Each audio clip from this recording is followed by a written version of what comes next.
தமிழ் சினிமாவின் உச்ச நட்சத்திரமான விஜய் வாழ்க்கையில் தற்போது பெரிய சர்ச்சை கிளம்பியுள்ளது. விஜய்க்கும் அவரது மனைவி சங்கீதா சோர்ணலிங்கமுக்கும் இடையே ஏற்பட்டுள்ள பிரச்சனை இப்போது நீதிமன்றம் வரை சென்றுள்ளது. வருகிற ஏப்ரல் 20 செங்கல்பட்டு குடும்பநல நீதிமன்றத்தில் இந்த வழக்கு விசாரணைக்கு வர இருக்கிறது. இதற்கிடையில் இன்னொரு அதிர்ச்சி தகவலும் வெளியாகியுள்ளது. விஜயின் மகன் ஜேசன் சஞ்சய் கூட தந்தை மீது கடும் கோபத்தில் இருப்பதாக கூறப்படுகிறது. அதற்கான சாட்சியாக அவர் இயக்கும் சிக்மா படத்தில் கூட தனது பெயரில் தந்தையின் இனிஷியல் பயன்படுத்தப்படவில்லை என்ற தகவல் பரவி வருகிறது.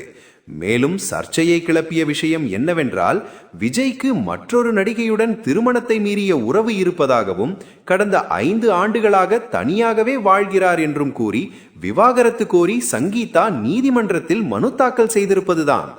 இந்த குற்றச்சாட்டுகள் வெளியான சில நாட்களிலேயே விஜயும் ட்ரிஷா கிருஷ்ணனும் ஒன்றாக ஒரு திருமண விழாவில் கலந்து கொண்டது மேலும் பல கேள்விகளை எழுப்பியது. இந்நிலையில் குடும்பத்தில் நிலைமை இன்னும் சிக்கலாகிவிட்டதாக கூறப்படுகிறது. மகன் ஜேசன் சஞ்சயும் மகள் திவ்யா சாஷாவும் தாயுடன் இருக்கவே விரும்புகிறார்கள் என தகவல்கள் வெளியாகின்றன. சில வருடங்களுக்கு முன்பு நடந்த ஒரு சம்பவமும் தற்போது மீண்டும் வைரலாகியுள்ளது. சாஷாவின் பள்ளி விழாவில் விஜய் கலந்து கொள்ளவில்லை.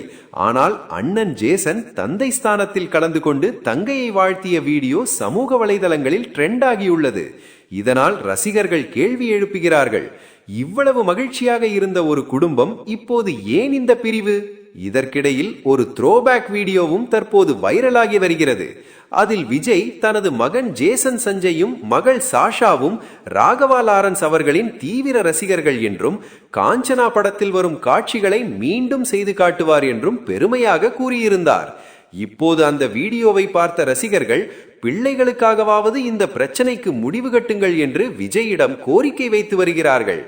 இந்த குடும்ப பிரச்சனை எப்போது முடிவுக்கு வரும்? விஜய் என்ன முடிவெடுக்க போகிறார்? இது குறித்து உங்கள் கருத்து என்ன? கமெண்டில் சொல்லுங்கள்.